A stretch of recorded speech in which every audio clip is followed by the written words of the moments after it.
بسم اللہ الرحمن الرحیم۔ آج کے اس پروگرام کے لیے ہمیں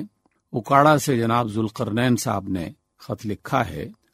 آپ یہ پوچھتے ہیں کہ قرآن و سنت میں امانت کا معنی بہت وسیع ہے، جبکہ ہم روزمرہ کی زبان میں امانت صرف مالی امانت کو ہی سمجھتے ہیں۔ آپ یہ وضاحت فرمائیے کہ کیا امانت کا وہی معنی ہے جو ہم اپنی روزمرہ زندگی میں استعمال کر رہے ہوتے ہیں،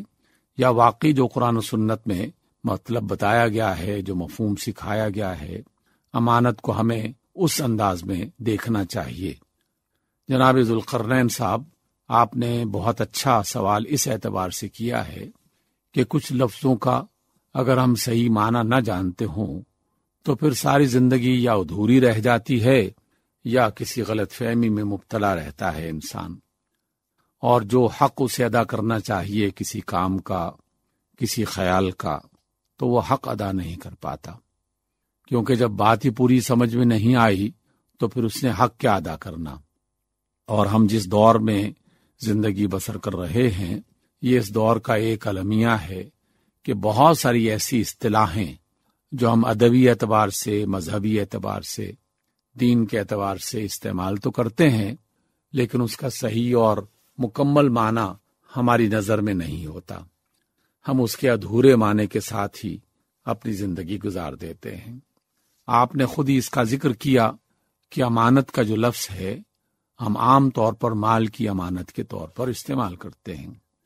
یقیناً ایسا ہی ہے جیسے ہی کوئی شخص اپنا مال کسی آدمی کے پاس رکھواتا ہے اور اسے کہیں اور جانا ہے، یا وہ کسی ایسے سفر پہ ہے کہ جس میں وہ اپنے مال کی حفاظت نہیں کر پائے گا، تو وہ اپنے کسی بااعتماد ساتھی کے پاس وہ مال امانت کے طور پر رکھوا لیتا ہے۔ اس امانت کو تو سبھی جانتے ہیں۔ اسی وجہ سے رسول اللہ صلی اللہ علیہ وسلم کی زندگی میں ہم سب جانتے ہیں کہ جب آپ نے ہجرت فرمائی تو ہجرت سے ایک دن پہلے سیدنا علی ابن ابی طالب علیہ السلام جو ہیں ان کو بلایا، اور وہ تمام امانتیں جو مختلف لوگوں نے رسول اللہ صلی اللہ علیہ وسلم پر بھروسہ کرتے ہوئے ان کے پاس رکھوائی تھیں، وہ امانتیں سیدنا علی کو عطا فرمائیں اور کہا کہ میرے جانے کے بعد جس کی جتنی امانت ہے اس کو لوٹا دیا جائے۔ تو اس اعتبار سے ہم جس معنی میں امانت کو استعمال کرتے ہیں یا جو اس کا معنی سمجھتے ہیں وہ معنی صحیح ہے، درست ہے، لیکن ایک یہ جزوی معنی ہے۔ اللہ رب العزت نے اس کو بڑے وسیع معنی میں استعمال فرمایا ہے۔ سورۃ الاحزاب میں اللہ فرماتے ہیں اِنَّا عَرَضْنَا الْأَمَانَةَ عَلَى السَّمَاوَاتِ وَالْأَرْضِ وَالْجِبَالِ فَأَبَيْنَا يَحْمِلْنَهَا، ہم نے ایک بہت بڑی امانت آسمانوں کے سامنے پیش کی، زمین کے سامنے پیش کی، پہاڑوں کے سامنے پیش کی کہ تم اس امانت کا بوجھ اٹھا لو، تو انہوں نے انکار کر دیا، اور سب نے یہ کہا کہ ہم اس قابل نہیں ہیں کہ ہم اس امانت کا بوجھ اٹھا سکیں، اور وہ ڈر گئے۔ وَأَشْفَقْنَا مِنْهَا وَحَمَلَهَا الْإِنسَانُ، لیکن انسان نے اس امانت کا بوجھ اٹھانے کا اقرار کر لیا۔ إِنَّهُ كَانَ ظَلُومًا جَهُولًا، یقیناً ایک طرح کے ایسے راستے پر وہ چل پڑا انسان کہ جس میں ظلم بھی تھا اور جہالت بھی۔ وہ جانتا نہیں تھا کہ یہ کتنی بڑی امانت ہے، اور جانتا نہیں تھا پورے اعتبار سے کہ وہ اس امانت کا حق بھی ادا کر سکے گا کہ نہیں کر سکے گا، لیکن اس نے امانت کا بوجھ اٹھا لیا۔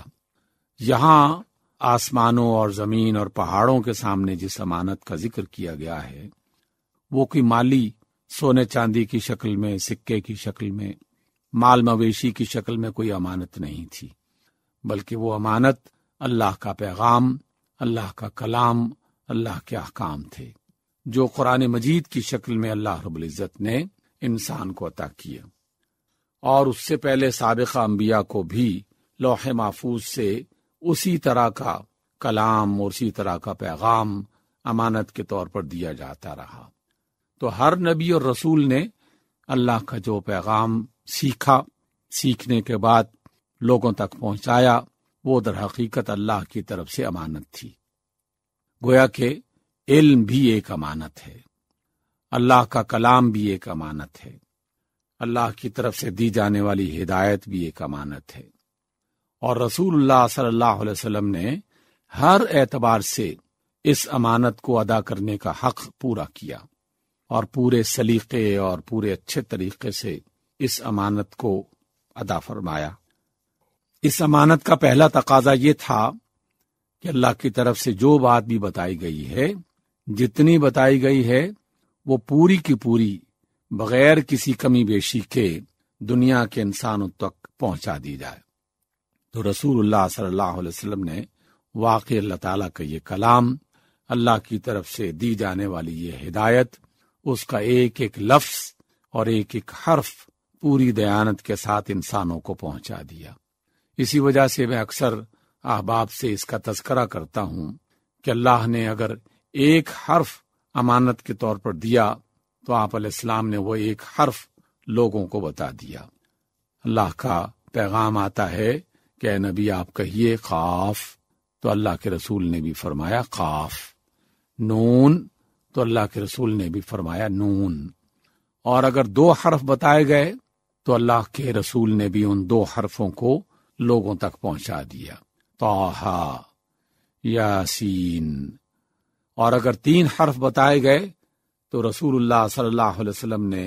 وہ 3 حرف بھی لوگوں کو سکھا دیے، الف لام میم، الف لام را۔ اس طرح سے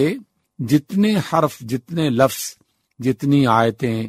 جتنی صورتیں اللہ رب العزت نے رسول اللہ صلی اللہ علیہ وسلم کو امانت کے طور پر عطا کی، اور ان سے فرمایا اللہ نے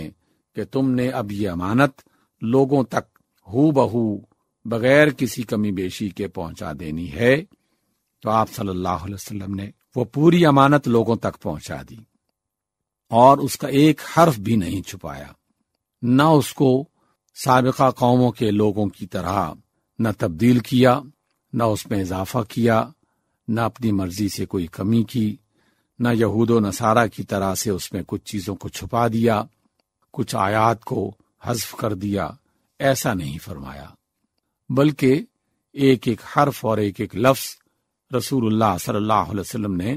پوری دیانت کے ساتھ انسانوں کو پہنچا دیا۔ اس کے بعد رسول اللہ صلی اللہ علیہ وسلم نے اپنے ماننے والے امتیوں کو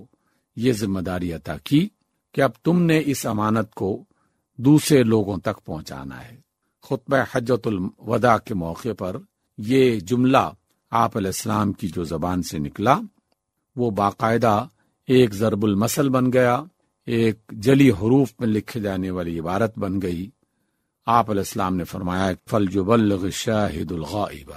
کہ جو موجود ہے وہ ان تک اس پیغام کو پہنچائیں جو اس وقت میدان عرفات میں موجود نہیں ہیں۔ اس وقت سے لے کر آج تک اور آج سے قیامت تک یہ صدقہ جاریہ، یہ سنت رسول